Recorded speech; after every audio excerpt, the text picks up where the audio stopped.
Ayan guys, panibagong update tayo. Paolo Avellino spotted sa Star Magic office. So, anong ginawa ni Paolo Avellino doon? At sumabay din kahapon kasi kahapon nagkaroon sila ng meeting, lahat ng team ng doon sa movie nila.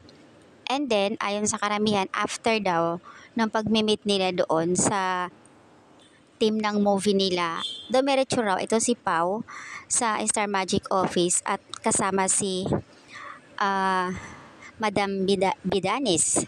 Kung makikita nyo sa photos guys, ayan.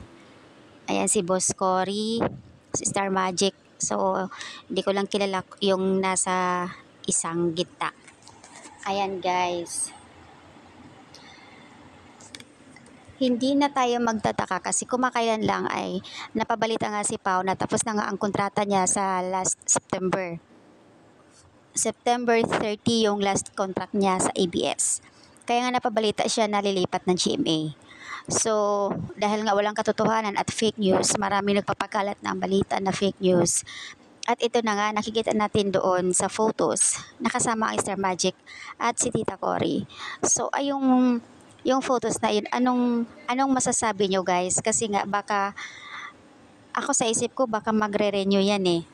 Or napag-usapan yung renewal niya sa kontrata niya dyan sa ABS-CBN, di ba? So, good decision niya ni Pau. Good decision niya ni Pau. And manifesting talaga na manatili siya sa ABS-CBN dahil hindi naman siya nawawala ng project. Palagi naman talaga.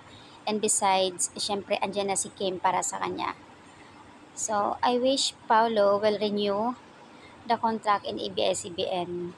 So, yun nga siguro guys na pag-uusapan na nga nila yan. Kasi nga, ipinost na talaga na kasama ang Star Magic at si Tita Cory. At mayroon pa daw yan, hindi lang si Tita Cory, mga boses ng ABS-CBN. So, I think about sa renew yan na pag-uusapan nila. Kaya, guys, manalig lang tayo. Manatili yan si Pau dito sa ABS-CBN. Congrats, advance Paulo.